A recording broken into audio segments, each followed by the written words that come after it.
Welcome to Women at Halftime podcast, but not just for women, for you men too. If you're at mid-career or the halftime of life, our inspirational topics are not only fun, but also meant to help you maximize and write your next chapter. Right here with me, Deborah Johnson. Well, hello, everyone. This is the week that you get to see and hear from my husband as well, Greg. Thank you for being with me. Hi, everybody. Today. And today we are approaching such an amazing subject. I thought it would be fun to approach. We're kind of beginners, I feel like, at this, still at this stage of grandparenting and of embracing the role as a grandparent. We are fairly young grandparents, aren't we? No.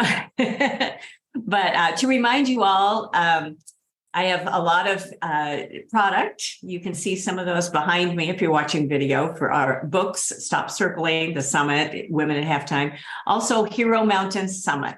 Make sure that you click into that, depending when this is probably, it's already running if it might be, but it starts in August, goes to December, and then I start it again at the beginning of next year, but at least check that out and get on our newsletter.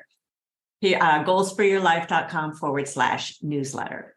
So anyway, let's talk about that. We're gonna approach this as fairly new, as I say, not as young as we would think we are, but fairly new grandparents. We do have 2 granddaughters, but we thought it was a good thing to approach because a lot of people are coming to this stage of life and okay, what is really your role and in helping kids out, helping these grandkids out? So, but I thought I'd approach that in fostering our meaningful relationship. And we have adult kids. So that's one of the first things that when we were approaching this. And why don't you expand on that a little bit? We did a whole couple podcasts on this, on having adult children and the role with them. Well, we're kind of assuming that if you're at halftime, your kids are either, moving through junior high school or into college, or, eventually they'll be getting married. And then suddenly you have adult children who have their own children. And we're kind of sharing because, we're trying to figure it out. So we're not coming to you as experts, but rather maybe sharing some of our experience, and perhaps it's something you can vamp off of and, create your own good idea. So the first thing with adult children is that you got to treat them as adults, men and women whom we could deliver to society as responsible, functioning adults. And so that just requires kind of a different box as time goes on. Well, as adults, you no longer have a box. Mm-hmm. So you need to not tell them what to do. And it's one of the hardest things ever because, you raise your children with a certain style. And, Debbie and I did a lot of talking about, how are we going to respond to this? What are we trying to do? Da, da, da. And you would think that your kid would then take some of that and apply it to their own grandparenting. And that's not necessarily the case. And you kind of go, well, where did you get these ideas? And that's kind of where we want to pick up. Yeah. I think the major posture that we want to adopt at this stage is to be a partner with them in their parenting. And that means I have to figure out what their goals are. And in order to do that, you got to ask legitimate, open-ended questions. So a legitimate open-ended question between a manipulated open-ended question is one in which whatever the answer is, you're going to be satisfied with. And then you're going to use active listening to do follow-up questions and figure out what they want. So, maybe the A question would be, son, daughter, What kind of character traits are you trying to develop in your child?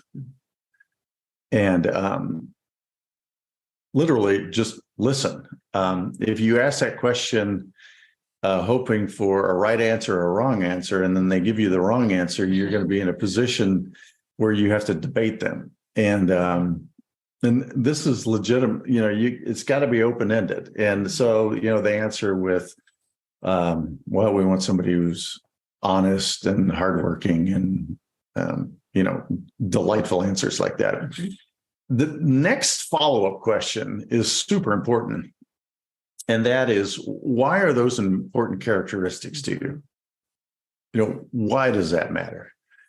Because instead of saying honest and hardworking, they could have said they want them to be creating, freewheeling, free spirits, and we're just going to watch and see what they become. Literally, the follow-up question needs to be the same. Why are those important values to you? And the reason those are great questions is it tells you, it starts to explore how I can partner with you in developing this child. And we really have to limit our agenda, because our agenda can't be the grandkids. It's got to be to help the parent their grandkids. And God did not give me those grandkids as my responsibility.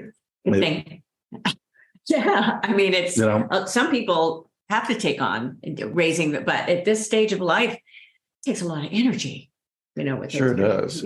So, another open-ended question you could ask is, what kind of skills do you want to pass on to your kids? And they may go, well, what do you mean?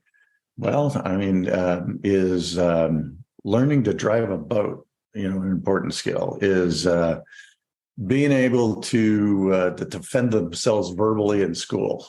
Is that a skill? How well do you want them to read? What level of math would you like to see them, achieve? Mm-hmm. And again, the follow-up question is why are those important skills to you? And I think getting off into, obviously reading, math are skills that everybody should want, but some of the nuanced kinds of things, like maybe they want them to have the skill of drawing, mm-hmm. or maybe the skill of computer programming, or maybe the skill of, launching a boat, being able to back up an RV, who knows what the skill is, but the follow-up question is the important one. Why is that an important skill to you to pass on to your children? Because that'll tell you a lot about where your children, what's important to them and where they want to take life. Right. Wow. What an answer. That was really well said. And I think, asking those, you're better at asking the questions than I am. I tend to be a little more responsive. Yeah. And you just realize that I manipulated for a long time and only learned through a ton of mistakes that asking legitimate, open-ended questions is the right way to go, because, everybody can learn how to ask the first open-ended question. The hard part becomes in how do you respond to the answer? Right. And the questions in phrasing it the right way is much better. And for me, as a mom of sons, if I try to say something or like how to do something, it is immediately, Mom. And in fact, or worse yet, with your daughter-in-laws. Oh, yeah, it is.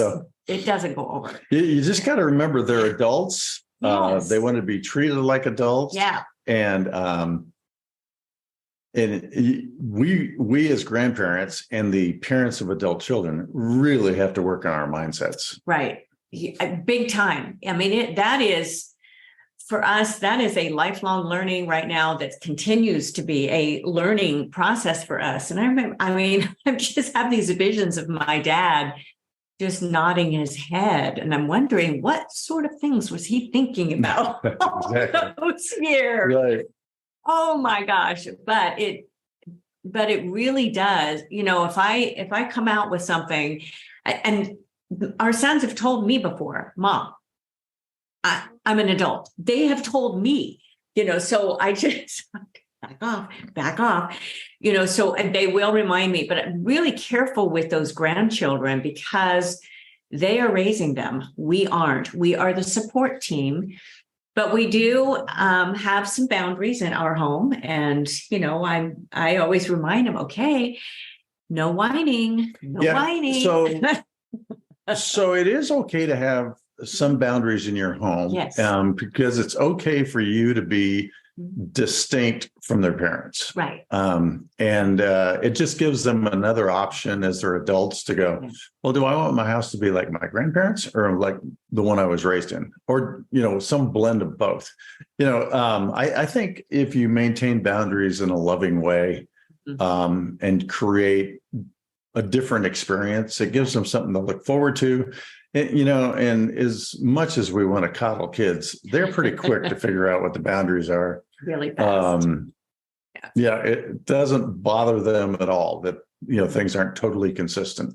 In fact, you could send them to the grandparents' house, to school, then to the sports team, onto their drawing class, onto, horse riding lessons, and they'll figure out what's right and wrong in each situation in an instant and know how to, react and then be totally normal by the time they get home. Right.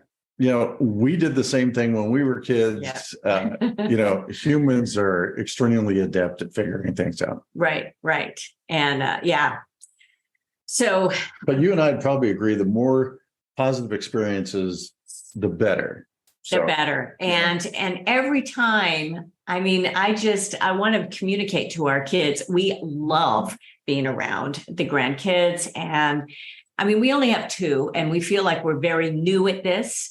And I look at some of our friends who, oh yeah, we got like 10. My sister, how many does Sandy have? I don't know how many she's got. She had 5 kids and her kids got married earlier. Ours have gotten married later. So there's more there, but just to have fun things that we want to be able to do. We don't have at Easter, we don't have Easter egg hunts at our house. We usually go to theirs.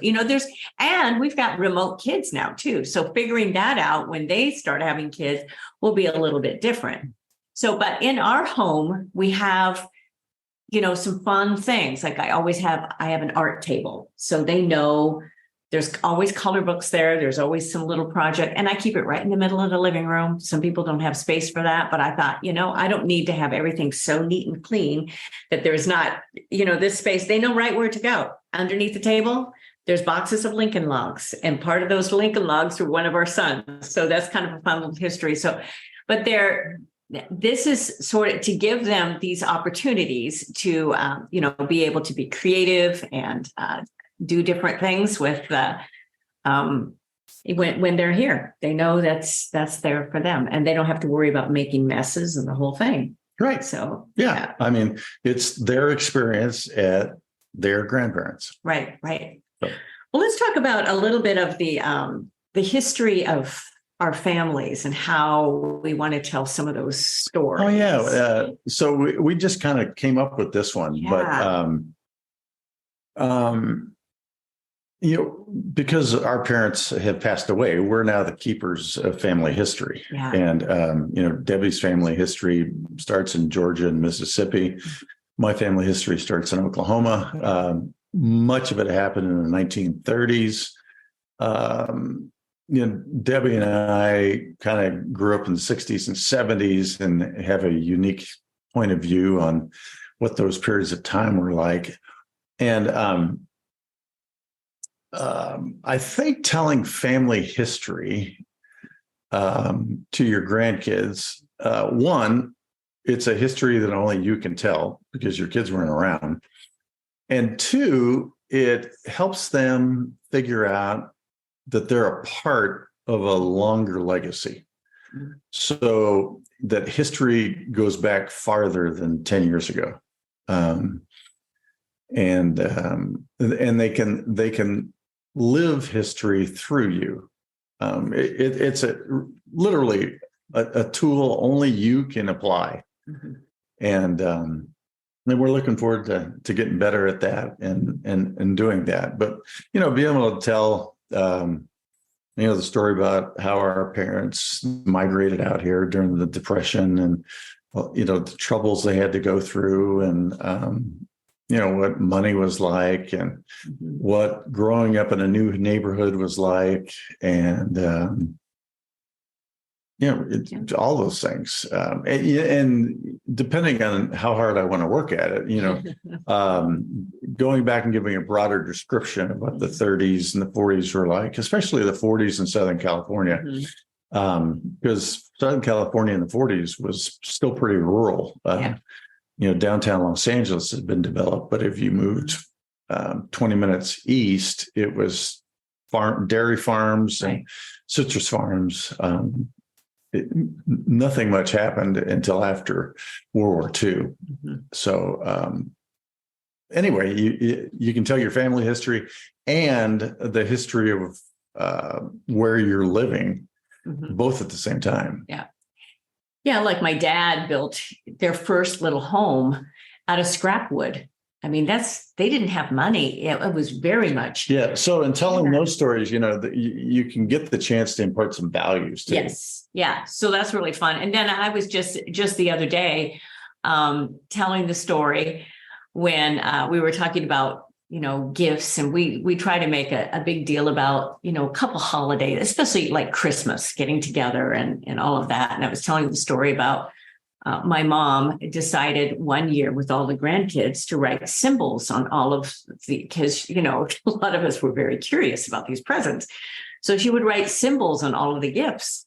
And when it came time to hand them out, she forgot which symbols were which symbols. And so all the kids got their wrong presents. It was hilarious. It was just really funny, but they will never forget that. Our kids will never forget that. And so I went ahead and put symbols. It wasn't I think it was last Christmas, one of those Christmas. I ended up putting symbols and all of our boys go, Mom, what did you do? So we got to tell the story of their grandmother. Now that we've told the story to the granddaughters, we should do that again this year. Yeah. Especially to their presents. It makes it really, really fun just to have some funny little stories, family history stories. And I loved when you were, talking about grandparents, what it was coming from, like Oklahoma and what it was like to, to sit around with. And we still have one of Greg's uncles. He's 92 and has the picture of him, on the Navy ship and, with some of his best friends. And he still has a couple of them that he gets together with. And, our kids are not always with us when we see Uncle Jess. But that's a great, tell the stories. He served in Korea. So, that's a great springboard into talking about the Korean War. And, right. And what Southern California was like between 1950 and 1954. Yeah. Yeah. And showing Uncle Jess's picture now when our son Daniel ends up having, kids, go, okay, who does this look like? Oh, it looks like your dad. I mean, they look so much alike, especially, your uncle, and having that lean body fat and everything else. So it's just kind of interesting how you can see some of that history. Right. Going through and just taking these little times with grandkids, though, they're very short because their attention spans. I mean, and another thing you want to be able to do. But they are pretty good at listening to stories. Yeah, they're very good. And they love us to read to them. They always have loved us to read to them, like other books, more books. Actually, that's something to nurture. Yes. Most parents aren't going to complain that you're reading to their children. Yeah. But you can, ask permission to do it. But I think creating the value that reading is important and a wonderful experience is crucial. Yeah. And building into their lives when we kind of have to ask, permission and see what their feelings are. Even before, one of the Christmas presents was buying them a piano keyboard. But we made sure, okay, so if we get this, are you in? Because I don't teach beginners. In fact, I don't teach anymore. I've taught for so many years, but something I can give my grandkids. They will not find a better teacher. And I can hand them off if they want to keep going. But yeah, we asked, well, they want to do this. So we got that. And that's one of my commitments to our local grandkids is that when they get to a certain stage, they have to be 8.5 or, right around that age, and that I will teach them and, to do that. Now, for the remote ones, I don't know how that's going to work. I have friends that do this, on Zoom, but that's a tough way to have, teaching. It can still work. So we may, it's going to be some years though.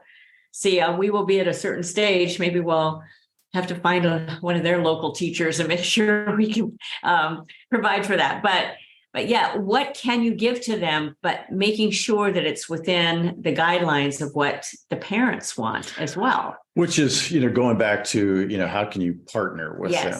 And if they don't say piano, when you ask your open-ended question, if you've done enough active listening and asking follow-up questions, and they've listed all sorts of skills, but they didn't list piano, you could go, oh, what about piano? Because after you've asked enough questions, you sort of earn the right to say, what about piano? Or, what about singing or whatever your niche is? Yeah. And just understanding the benefits of those, with their education and as they're. But again, you and I think that exposure to the arts is an important value. It is. But it could be that, one or more of our children don't think that. Yeah. And so you got to have a conversation around it. You can't impose your values on their children. Right. You just can't. Yeah. And, reading to them one thing, but secretly teaching piano to them enough that it wouldn't matter is impossible. Right. So it's got to be a partnership. Yes. I think that's one of the biggest takeaway from today of just that sort of mindset, and that it's a mindset of partnering. And that's something I constantly have to remind myself that this is a partnership. I'm not, there's certain little things, because we see a lot more now as grandparents than we saw when we were parents, a lot more.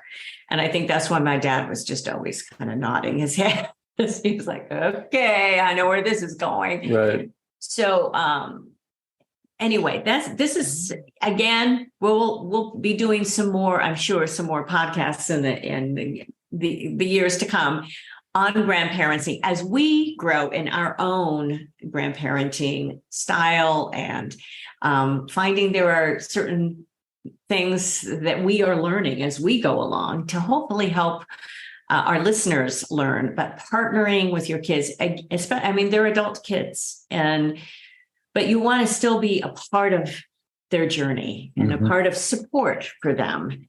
That doesn't always mean money support. Always, they love that though, but it's emotional support. When we are asked to watch the kids, I always say, I wish I could. We were just asked again. We would love to have them, but I think continuing the sense of belonging that they're not in the parenting role alone. So that we're here and we love them and the whole thing. So, well, I hope this has been a help. In fact, this was kind of treading on this. And when I came up with this sort of title, Greg says, really? You're going to talk about this already? Our grandkids are, how old is Harper now? 10, almost 10. So we feel like, okay, so maybe we should be further along, but we are still learning as we go along, and they're in different things than we were. They're in dance. I've never been I can't touch my toes, was not in dance. I was in music, and 2 girls. So if you put a little baseball bat in their hand, Greg can do anything with a baseball, but it's just a little different. So we are on this journey just as a support journey with them. And I'm sure they'll be with the others. It'll be some different styles. So that's probably what we'll talk about at another time, different styles, whatever. So many of you listening going, oh, we got that. but I hope it inspires thinking of partnering even a little bit more. Our world needs grandparents. Our world desperately needs grandparents because a lot of parents are just maxed out. There's a lot of homes without fathers. They need their grandfathers. They need that sort of influence in the home. So if we can encourage you in any way, if you were at this stage and you can be a part of those kids' lives, I think it will be of great value for the future. So I hope you've enjoyed today. Again, get the a newsletter, goalsfreelife.com/newsletter. We have a lot of free stuff, but our main course is at heromountainsummit.com, and make sure you get there and you find out all about that. And we have a lot of other courses as well and materials. So I hope you connect with us. And we're on together once a month. So so much fun. Thank you for being with me today. Good to see all of you. Yes. And we'll be again with you next month together. And I will be with you next week. So bye-bye for now. Thank you for joining us. It is because of our wonderful listeners like you that we keep going strong week after week. We'd love it if you'd share and follow us to not miss a single show and even write a review. You can also find all of our articles, products, and links at womenathalftime.com.